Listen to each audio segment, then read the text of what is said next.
Stephen Brewster, thanks, man, for coming on to the podcast. And I think you're just one of the most amazing humans on the planet. And I just feel like this is a treat to have you on the show and to talk about your life. So catch me up, dude. Where are you at? Tell me about you and your family and all things Brewsters. Yeah.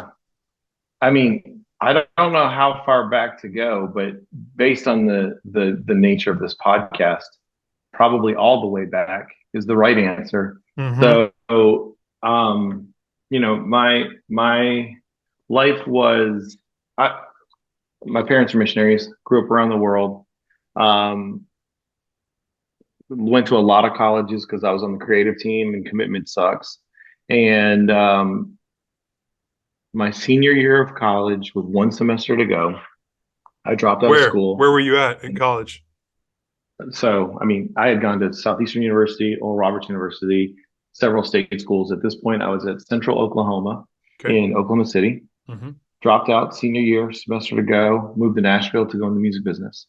And God was very kind. Over the course of the next 10 years, I just did like some of the most fun things that I could have ever wanted to do. And like God just allowed me to have a really fun time doing music business stuff.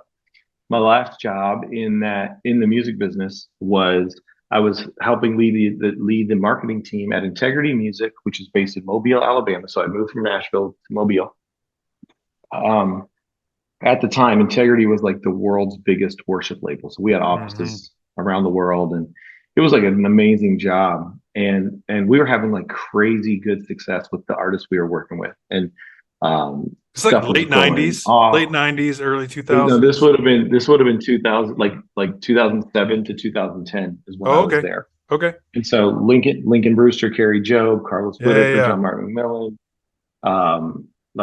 I was working with some of my best friends in the world at the time. Like it was awesome. It was like it was really great.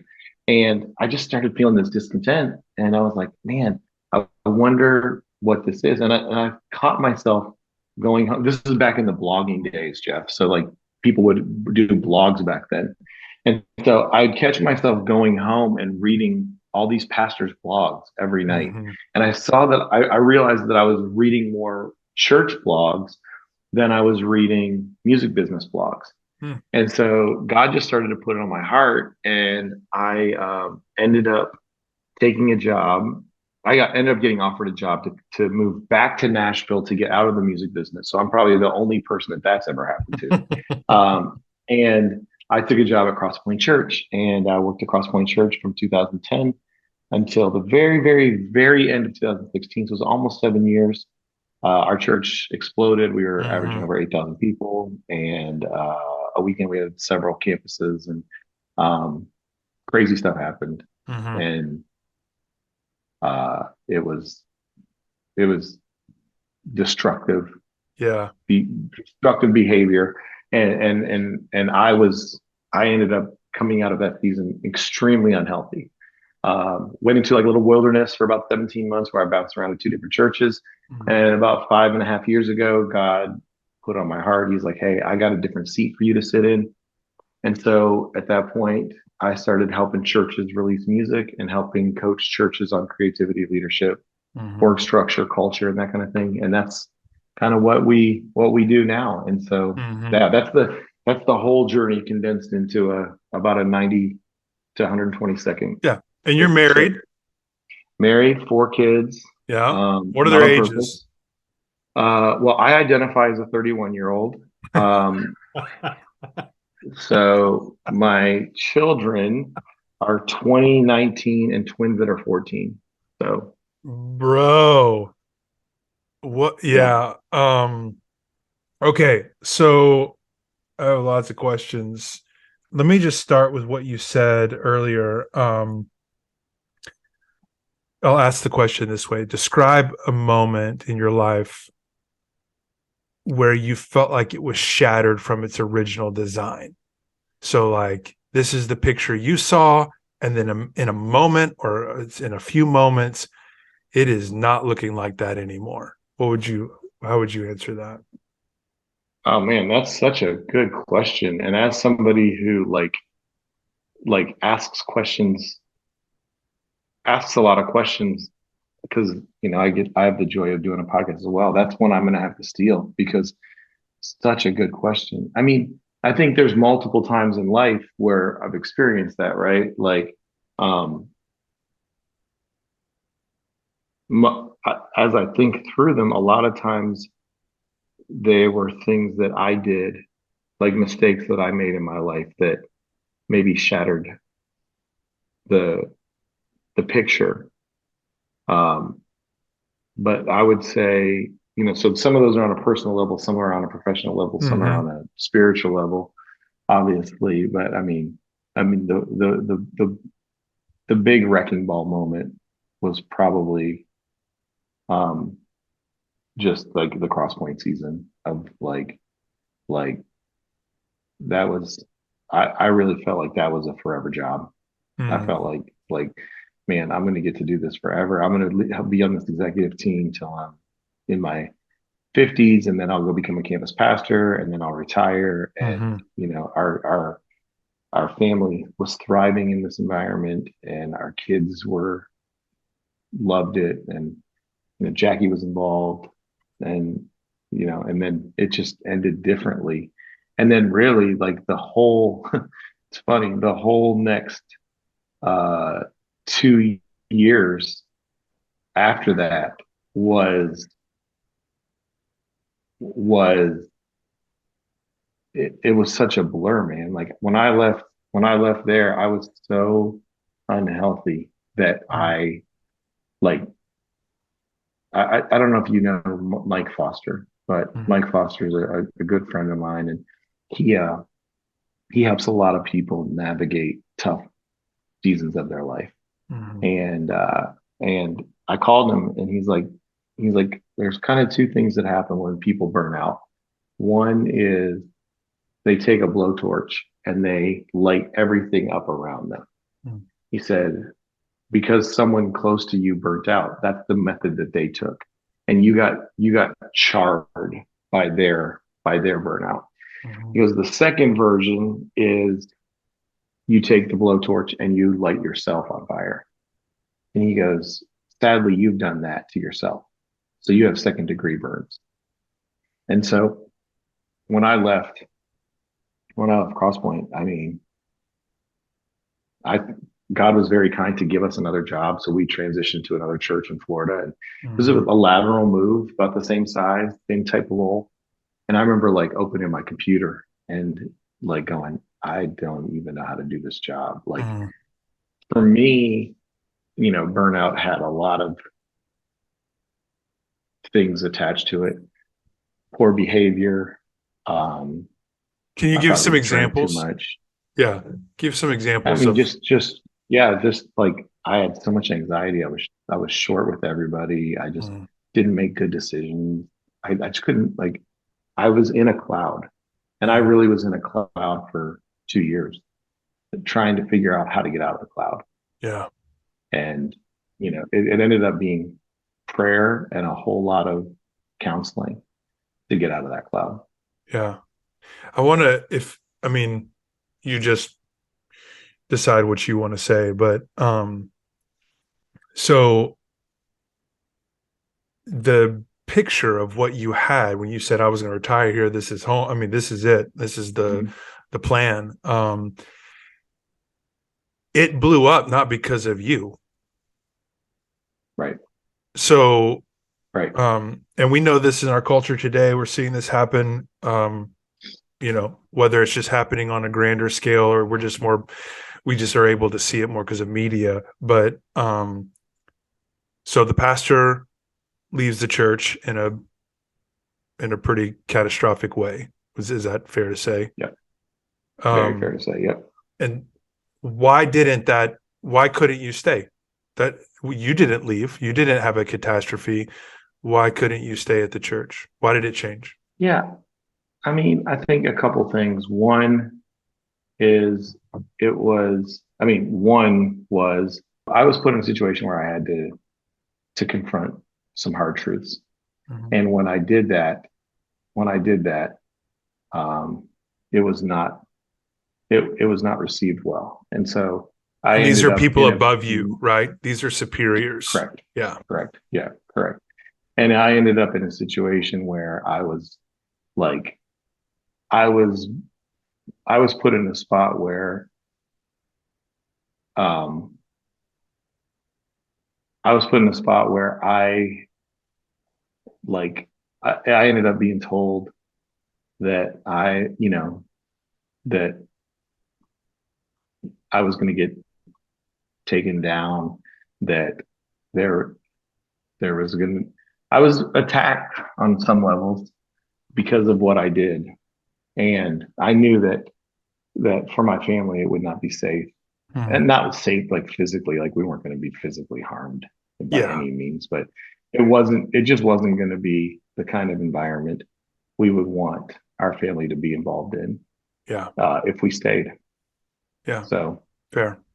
yeah, So, super weird season. yeah. Yeah. I get you it, know, man. And one of the things that I think is part of what I want to explore is how we play back those painful experiences, that mm, we do have to move on and we do have to get perspective. And I think you're doing the thing where you try and figure out what parts did I play? of course. We're really careful to place And we're all blame. culpable on some Yeah. level. Like we did, there are things that we all contributed to for sure. Yeah. Yeah. And, yeah. So what I'm really curious is let me pull back or let's go back to your opening your computer. You're like, I don't even know if I can do this job. Like, I want to relate that to anybody who, especially like you have a career and there's a path and you see it. Like we talk about retirement here, and this is Yep. I'm gonna move up in the ladder, or this is it. Like I'm not going anywhere else. And then a bomb goes off or something happens and that plan is gone. So Right. you're sitting at your new church, you open your computer, and you're like, I don't even know how I can do this job. How did you find perspective? Walk me through how you began to see your way through this painful process. Yeah. Yeah. Good question. I don't know that initially I did. Um, uh, so it took a while, right? Like, so I'm there at this church. I'm trying to lead.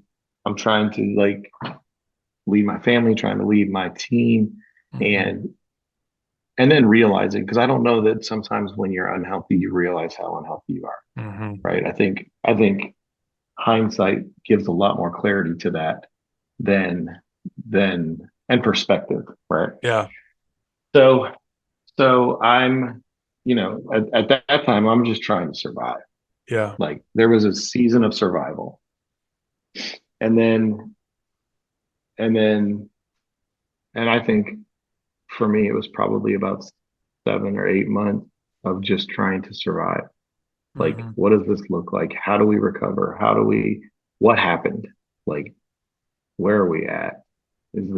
What is, I don't even think that we were worried or concerned with what the future looked like. We were just trying to figure out Mm-hmm. what had just happened and then what had just happened and how were we going to take the next step, What were like for that day. non-negotiables for you? Like, even looking back, what are things you're like, if that wasn't present, I don't know that we would have. I mean, I'm thinking about things like, you know, our kids don't know what we're going through, Right. especially For at this sure. time. I think they were probably younger for you, and they can't hold that. But our spouse does. So how does this not become an inward fight, right? Um, Yep. like I guess the question I'm wondering is, you had to be alone because who can you trust to talk to about this? There was a lot of like sensitive subject matter that you couldn't just go out and be like, yeah, hey, this is what happened. And this is like, how did you find safe places to work this thing out? Well, you're 100% right. And our world in the church is so small Mm-hmm. that, like, you can't even, if you tell one person one thing, Mm-hmm. then everyone's going to know it. Yeah. And you're like,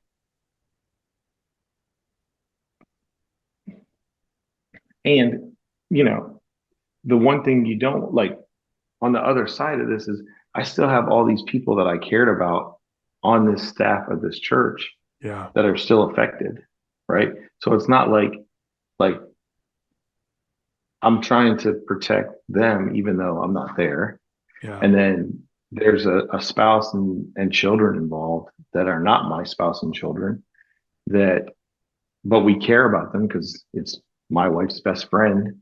Mm-hmm. And so we're trying to navigate the least amount of trauma that can affect them through this situation, which Yeah. is not even my responsibility, but you feel that responsibility, right? Yeah.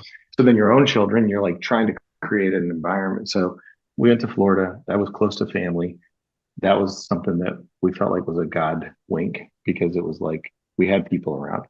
Um, Try to get our kids into a good environment, into a good rhythm. I mean, for me, Jackie and the kids, Jackie's a saint, and so Mm-hmm. what she put up with through that season and other seasons of our life is Mm-hmm. she will have a different place in heaven than I will. We will not get to live together because she's going to be on the holier, better streets of heaven than I'm going to be in the ghetto, and she's going to be in the on. She's going to be on rodeo, and Yeah. uh, so it's like, Name one characteristic that she has that makes you say that.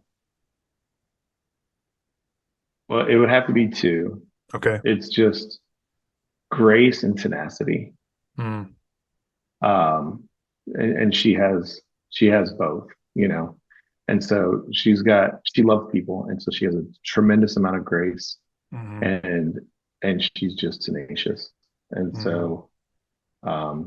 so you know, we try to build an environment for our kids where our kids felt safe, where she and I felt safe, and we could start to do the things necessary to get to that next season of life, you know.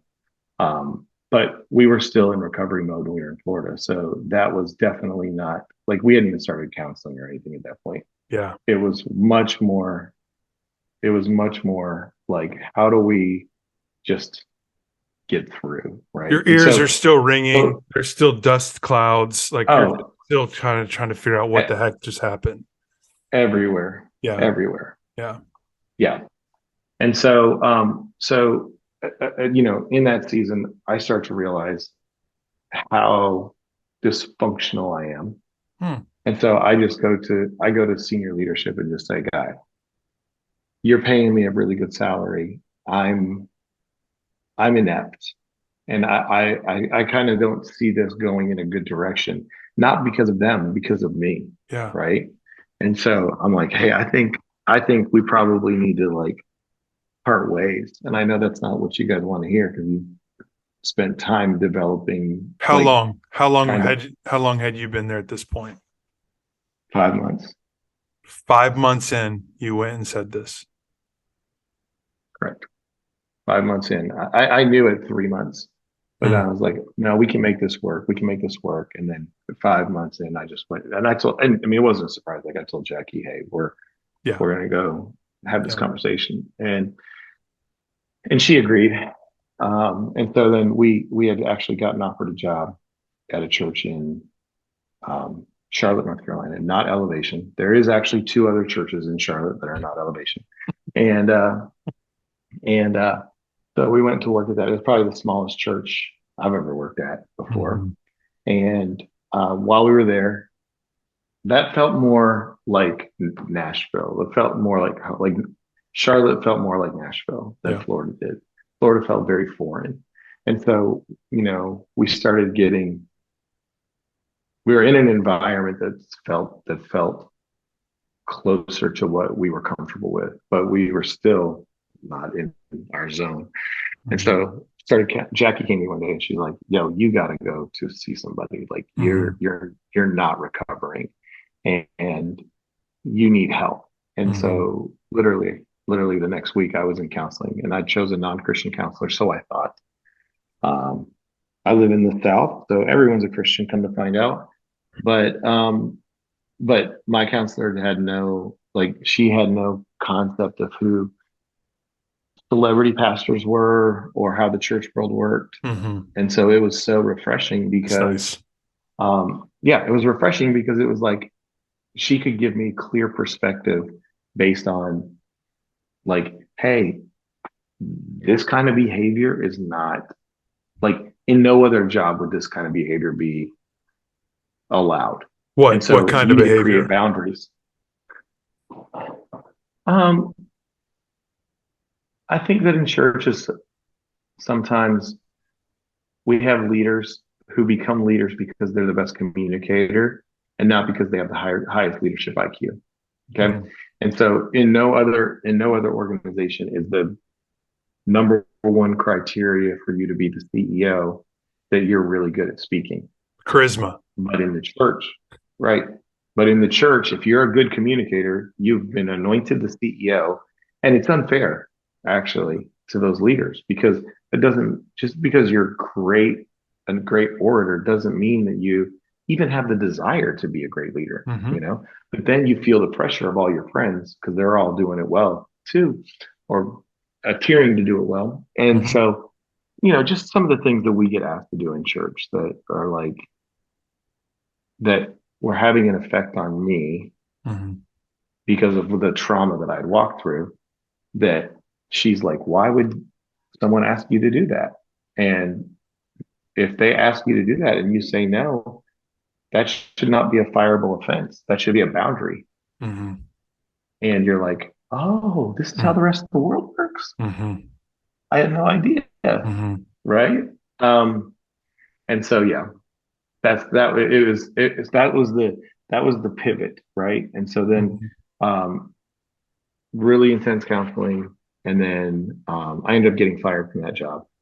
Okay. But I already knew I was leaving. And I've only been fired from two jobs in my life, Jeff. I was fired from an ice cream parlor when I was like 18. Totally deserved to get fired from Were that you job. stealing All ice I did was cream? talk. No, all I did was talk to girls on the phone the whole time I worked there. Okay. This one, maybe I deserved it, maybe I didn't. I don't think I did, but it was God's design because we had actually taken our first trip back to Nashville and realized that we wanted to go home, Mm-hmm. and so we had made the plan, like, and we were like, this might require us to to be here for another year, Mm-hmm. but ultimately we're going back to Nashville, and then within a month of making that decision, we were let go. And then that's when God was like, "Hey, I got something else for you." Mm-hmm. And we had been in counseling, and so then we moved back to Nashville, more counseling, and Mm-hmm. even we did a couple intensive things to really, and I would tell you that, like, even through the counseling, we definitely got better, but it probably took between 3 and 4 years to get to a place where I was like, oh, I'm back to being me again, Mm-hmm. you know. So That's dude. That's so much, and I appreciate you um, covering so much ground. I'm curious if you'd be willing to talk about even pick one thing that was from your childhood, like not from this catastrophic event at Cross Point, the counseling that you need to heal from all of that, what happened at that church. But is there something that you'd be willing to say, you know, this went way back into little Stephen? I mean, for me, it's easy. I'm a 3 on the Enneagram, and Mm-hmm. so I mean, ultimately, everything points back to that, Yeah. right? I, I'm always trying to work my way into acceptance, right? Mm-hmm. And so I feel like I have to perform in order to be to be accepted, which obviously a healthy version of me knows that's not true. But that's the wiring that and we all, our personality comes online when we're about 2 years old. And so regardless how great your parents were or weren't, you have a childhood wound, and the rest of your life is spent trying to fill that void with whatever that void is. And for every person, there's a different void. And that's what forms your personality. So your personality lives out in front of you. Your reality lives behind that personality, and everything's synthesized through that personality. And so yeah, for me, it was always just trying to be accepted. Yeah. I'm not good enough. So if I work harder, if I do this, if I compromise, and I wouldn't say compromise sometimes in a negative way, I guess, but the healthy version of me doesn't compromise in a negative way, but the unhealthy version of me probably does at times. Forgoes what I think and know to be the right thing in order to be accepted. Yeah. And what are some telltale signs for you that unhealthy Stephen is lurking? They're like, ooh, this could go sideways for me. Yeah.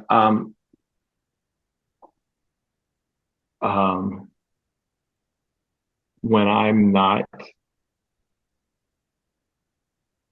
for me, a lot of times it's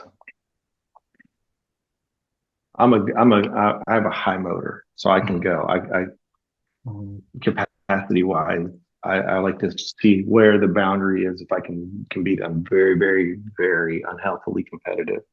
And so when I see myself like over indexing on some of that stuff, I'll go, oh, wait, something's not right now. I need to check in and make sure that because people with my personality type they do not feel like it's possible to achieve and feel at the same time. Right. And so if I'm over indexing on achievement or productivity, and that means that I'm probably have pushed feelings far enough away that they're not getting in the way. Yeah. And a healthy version of me actually integrates those things. Okay, so this is I hope not too far of a left turn, but it's something I'm wondering. Like, I know what it is like to chase the drug of approval, especially in like the church world. I don't know if that's different for people that aren't getting that, but like when you get that approval from someone who's important in the church world, and maybe it's even like your senior pastor at your small church, it just feels like he saw you or noticed you. And that was where it started for me. Is my granddad was the pastor, and he was this larger than life kind of big personality, and our church was kind of I guess a big church in a small town. And man, it just felt super cool to be like his grandson. And get that approval. And so then boom, that was my first hit of that drug. So one of the things that I've had to, it's embarrassing, but it's like, hey man, being a good father and a good husband is like the best thing you could do with your life. Like, it's like, yeah, of course. But also it's pretty awesome to achieve these great things in our career path. Okay. Is that a real thing for you? Like, do you come back to that a lot and go, check in, Stephen, how am I doing at husband and father? And am I given the same, is my motor running at the same speed in that realm? Yeah. So, I mean, the good news is I have a wife who helps people like find balance and clarity in all of these things. And so I don't get the option to not. She is going to constantly be like, yo, you are like, we're not connecting right now. You're not present. And so So I have a built-in governor, which is probably the most healthy thing. If I wasn't married, I would probably, I can't imagine how Mm-hmm. dysfunctional. I'd be really productive, Jeff. Like I would be stupid productive, Mm-hmm. but I would be the most, like the worst human in the history of human beings. And so, I have that built-in governor for Mm-hmm. sure. Um, so that's really honestly like the big one for me. And then I also know that like for me, if I'm not spending time, like if I'm not spending time doing my personal devotionals, my personal prayer to Yeah. life, like and I work with a lot of worship music. So music really speaks to me. It's actually one of the pathways that I connect with God. And so like listening to music that's not for work, that's just Yeah. uh for me. And then being outside. Now I'm not like the biggest outdoorsman ever. Like I'm Same. not the Yeah. go camping guy. Gosh, my But son is I though. do My son wants to go camping so bad, and I'm like, man, I gotta enjoy like that. YouTube that or something and figure out what do you Yeah. do? And I mean, there's nothing to YouTube, bro. You get a tent, you go be uncomfortable in the woods, and you come home and then you take a really warm shower. And then you beg next time to go stay at like the Hilton.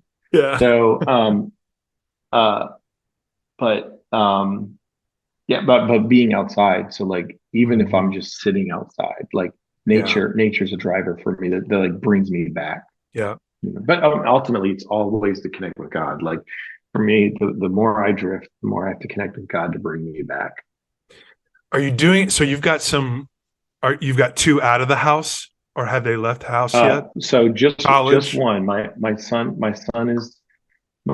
is at home. He's taking classes to do Okay. voice acting, and then Okay. my daughter is at Southeastern University. Okay. Um, and then my twins are home for an ice day today.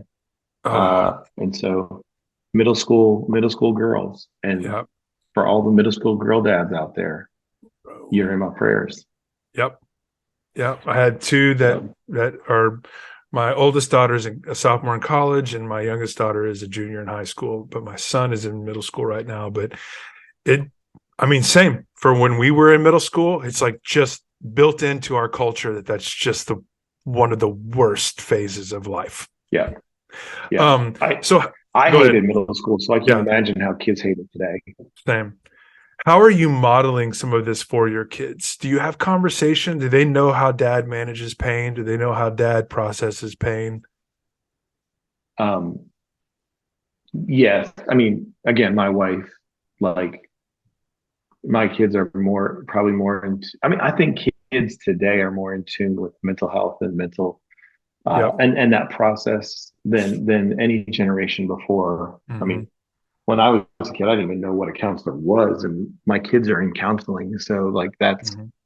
like it just shows the maturation of us as people. But um, yeah, I mean, we talk about that kind of stuff all the time, Hmm. and just what it looks like. My kids might come and say, "Hey, I need to go.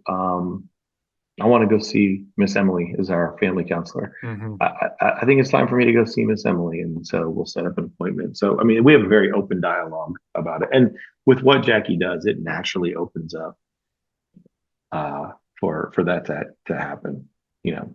And then Is it we talk about everything. We talk about what to a degree what happened at Cross Point and how that affected them and how that influenced them and how that hmm. influences them today and just all that kind of stuff. But you have to have an open book about it. If you're not Yeah. willing to confront it, Jackie always says, you probably should have just interviewed her instead of me since I'm just reiterating all of her stuff. But uh, what you can't heal what you won't reveal. Mm. And so, we want our kids to be given the most healthy opportunity. And so that's what we're trying to do, trying to develop that. That's so good. It makes me think of the other like axiom that you're as sick as your secrets kind of a deal. Yeah, 100%. You've got this podcast that's part of the MXU Mm-hmm. where you interview worship leaders. Yep. Before that, you were doing your own podcast, kind of a creative leadership conversations, and I listened Yep. to the last one you did there with Phil Dowdle. Yep. Saying that right? Battle. Dowdle. Yep.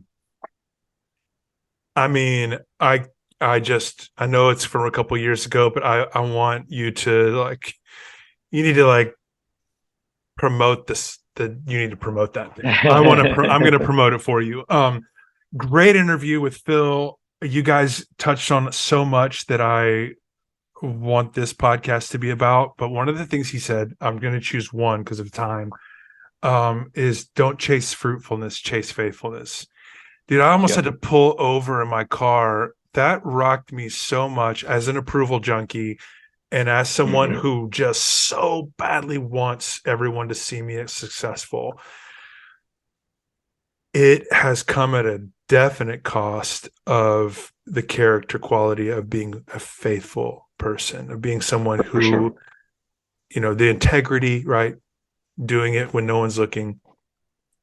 Yep. Can you I heard you respond to that as well in the podcast when he said that. Can you just tell me really quick what that looks like for you? How is Stephen chasing faithfulness over fruitfulness today? Yeah. So it's funny, faithfulness is really stewardship, right? So it's like God puts this in your hand, whether it's a relationship, a project, a responsibility, a human, a thought, an idea, a creative endeavor. He puts a job, an occupation, whatever it is. He puts these little things in our hand, and then he's like, okay, how are you going to steward this? And I believe that your commitment to stewardship is tied to your faithfulness, right? So if I bought my twins, they're in that age where they're starting to go, Dad, we're going to drive in a year, and I want a Lamborghini, and I'm like, if I take my kids and buy them a Lamborghini when they turn 16, yeah, they're probably not ready for that yet, right? But if I buy them a Honda Civic and they treat the Honda Civic properly, and they learn how to treat the Honda Civic as if it was a Lamborghini, then I can give them a Lamborghini because I know that they can be trusted with the Lamborghini, right? But it starts with the Honda Civic. And so for me, every relationship, every opportunity that God brings forward, if he gives it to you, you have a responsibility to steward it. And how you steward it shows your faithfulness. That doesn't mean you're going to get it right. Faithfulness doesn't mean perfection.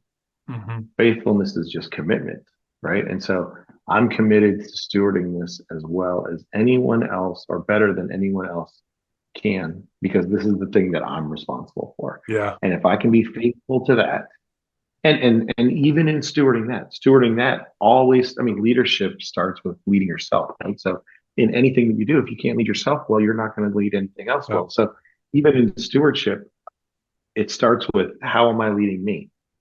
How am I opening this up every day and making sure that I'm committing everything to prayer, that I'm spending time in the Word, that I'm doing all the things necessary to lead myself well, so that I can be faithful. It starts there. Faithful to myself, faithful to the things around me, faithful to the people around me. And then that's what then ends up growing. And then when you can make that pivot, all of a sudden you go, now it doesn't matter what the fruitfulness looks like. The fruitfulness takes care of itself because the faithfulness is such a commitment. What's the deal? Stephen, thank you so much for being a part of this, man. And I may hit you up for a part 2, because the other part of what you do that's curious to me is, and I'm going to make sure and put links to your podcast because it's fascinating, where you interview worship leaders and you're just so involved in the worship culture in our country right now. There is I don't have the data, but I have sort of a hypothesis that there is a observation that I have right now where people who are creative, and everyone's creative, people who have high artistic levels of creativity and they want to use those gifts in the church, it seems like it's getting harder and harder to possess that skill and be part of like church staff culture. That really I think about 3s and 8s on the Enneagram, people who have high productivity, high achievement, their strategy, their systems, the ideating people, creativity people. If you're not at the top, there's really not a lot of room for you, further down on the food chain. And so it feels like a lot of those people are getting pushed out to the extent that they go and like create their own side hustle, or they create their own, ministry or nonprofit, that there's not like am I making sense? So I feel like there's a place for you to talk to people who go, man, this is how God gifted me. This is how my brain works. This is what excites me. Where do I fit? Yeah. So I think that there's 2 things to that. Number one, I do think that unfortunately, on some level, creative people as a whole have been misrepresented in the church, and unfortunately, maybe sometimes we are we've been positioned in a way that it's like that there's abuse, that there's I don't know if I can totally articulate what all of the issues are, but there's been something wrong, and I think some of that is the sensitivity of the artist, and then some of that is the reality of poor systems in churches that overwork people. But I don't know that it's exclusive to creatives. I think creatives. I think you and I are probably more in tune with that community than we are with like the kids' church community. Sure. Therefore, we're seeing it in that space more than Sure. I think it's a truth of churches in general. I think churches in general, we've it's a very intense profession to choose. Yep. And there's a lot of organizations that are out there helping senior leaders get and stay healthy, but there's not a lot of organizations out there helping staffs get and stay healthy. And so the staff ends up picking up the scraps. And so, but I also think there's a grace that comes with it. And I think it's a beautiful thing. I love the local church. Again, I would have worked in the local church for the rest of my life if that was God's plan. And I love that I'm still in the local church. I'm just in a lot of them as opposed to one of them now. And to me, the church is beautiful. The church doesn't hurt people. People hurt people. And so, yeah, good. So I think that we have to learn how to have a conversation about what we're feeling in those spaces. And when we're overworked, when we need help, when we need resource or clarity, or and then we need to always be praying that God's grace is on us in those seasons. As a creative in the church, I never felt what some of my friends feel. And I don't know if it was just because of the grace of my life or the cultures that I worked in. But I can't make that clear. I don't know. I think I have clarity on that, but I do know that, for me, it was an amazing job and I loved it. And so, I think going to your leader and saying, hey, this is what I'm feeling. Can you help me with that? So that we can have some longevity, right? Yeah. Right. And let's be honest. I mean, everyone wants to be their own boss, but part of it's cultural, that has nothing to do with the church. Yeah. If you look at what's happening I ended up going back to school, Jeff, and getting my degree in organizational leadership. So I'm a nerd when it comes to this stuff.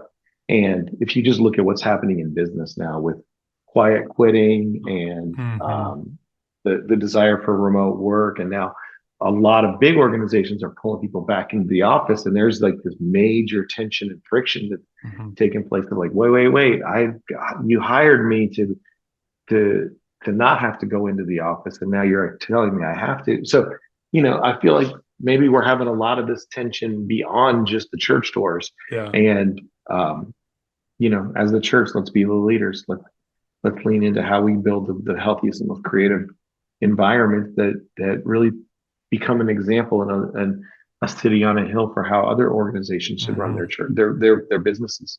So. I know you got to bounce. I'm going to be talking after this a lot about your coaching. I benefited from your coaching. I want other people to go to your website and figure out how to book you and connect with you, because you're awesome, dude. Love you, man. Oh, thank you. You're very kind. Thank you for having me. I totally love being here. And this is awesome. Thanks so much. All right. See you, Steven. Bye, brother. Bye-bye.